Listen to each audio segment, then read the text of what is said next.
Hello everyone and welcome back. Today I'm going to be talking about a few popular products that I don't think are really worth your money.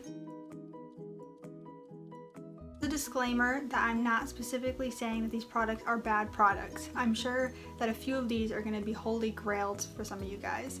But personally, for me, I just don't think that they're worth it and I don't like them. The first product that I want to talk about is an eyeshadow palette that has been a cult favorite for years. And the reason that I bought it was because it was so hyped here on YouTube. And that palette is the Anastasia Modern Renaissance palette. This palette I have had in my collection for probably 4 or 5 years at this point. If you watched my recent Project Pan video, you know I've been trying to use this palette up. But I've had this for a long time, as I mentioned, and this palette still looks almost brand new. At first, when I got this palette, I really did enjoy it, and I don't mind the formula. While it is a little bit powdery and there is a little bit of kickback, that's not anything that I personally mind. But as you can see, I only use a few of these shades, and it's usually the lighter ones because I personally am not super daring, so I'm not someone that's going to be using these kind of cranberry and dark brown tones on an everyday basis.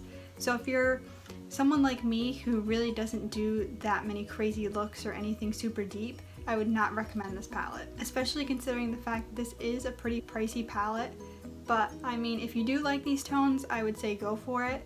But overall, I would say that it's definitely not a fan favorite of mine, and it's one that at this point I'm just trying to use up before it expires. Next up is another eyeshadow palette that I've had in my collection for a long time, and it's one that I did use and I do use on and off, but again, I'm trying to use it up because I'm afraid that it's going to start to expire if it hasn't already. But that palette is the Kat Von D Shade in Light palette. This is a really great palette if you like basics. As you can see, it's just a super plain basic palette, which is very useful in a collection, I do have to say. But for me personally, I mean, all I use out of here is really just the white colors and the very light colors, and then maybe occasionally the black. I mean, these other colors in here, like this brown taupey color on my skin tone, just looks like, just makes me look dead. It just is not complimenting to my particular skin tone. While I know this palette was created specifically to be inclusive to all skin types, which is something that I definitely am an advocate for, I just don't think that this palette is something revolutionary. I mean, it definitely was back when it first came out, but I don't really use it very much, and I don't think, I mean, Kat Von D Beauty isn't even a thing anymore because she's no longer associated with the brand. It's now Vegan Beauty, something like that. But it's just a palette in my collection that just kind of sits there and doesn't do much, and I kind of regret buying, to be perfectly honest. Next up, I want to talk about some face products that I have in my collection, and the first one is this little mini size of the Milk Lip and Cheek. I think they're sticks, but I'm not 100% sure, in the shade Work, which is this light kind of pink shade. This is something that I got in a kit, but I wasn't necessarily getting the kit for this, but I thought, oh, you know, Milk makeup is a popular brand, but after trying to use it as blush a few times, I realized that it really doesn't blend out on my skin. I'll put it on the apples of my cheeks, and when I try and blend it out, for some reason, it just sticks to wherever I put it, and I've tried it over powder, under powder, really moisturized my face, everything, and yet it still does it. While I do think that the color of it is pretty nice, I just don't see a use for it, and I would definitely not recommend anyone buying the full size of this. Next up is a product that really changed the whole makeup industry, and that is the Tarte Shape Tape. I bought this concealer probably 4 or 5 months after it came out because I debated back and forth whether I really needed it or not.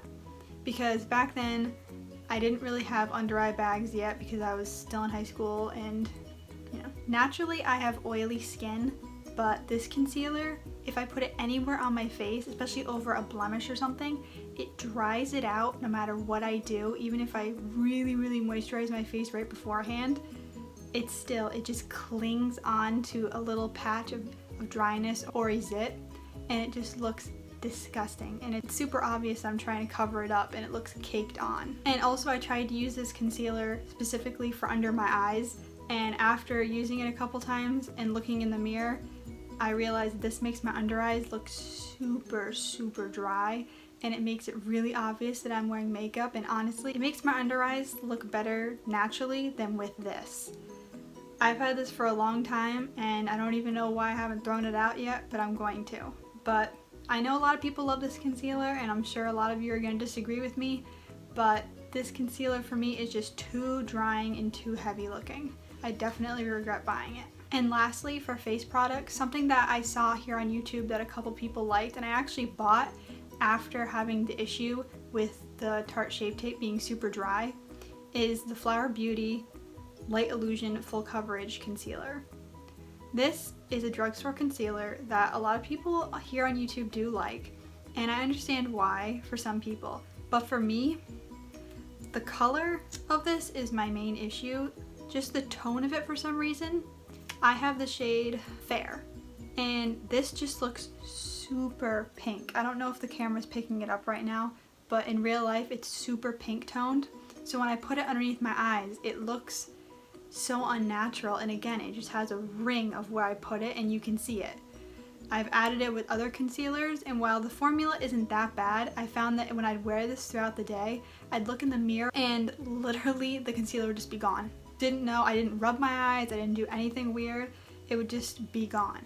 So between the color being off for my skin tone and the fact that the concealer would basically vanish, I decided to stop using this. I don't even know why I have it in my collection again. I think it's honestly, I just need to throw it out, but I feel bad throwing makeup out because it's money that I've spent, but I'll try to make it work as much as I possibly can. But I would not recommend this product for anyone that has a skin tone similar to mine, because anyone fairer than me, lighter than me, is definitely not going to find anything unless they extend the shade range. Now moving on to another cult classic, and this one is a mascara. And this is the Too Faced Better Than Sex mascara. This mascara, I have two words: Clump City. If you enjoy clumpy lashes and that spider-like look, then you'll like this, and I'm sure a lot of you do have this and do enjoy it. But personally, for me, I don't like it at all. I think it makes my lashes look very uneven, and it just makes them look very messy and just not my style. I like smooth, long, lengthened, and curled. This does give some slight curl, but it's definitely not anything to make me run out and buy the full size. It's okay.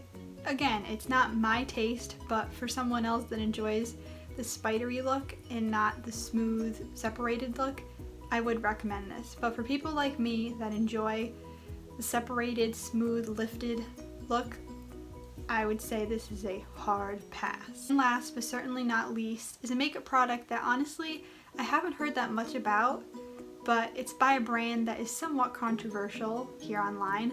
But it's one that I have two shades of this product and neither of them work for me, but there's a specific reason why, and it's more of a preference thing.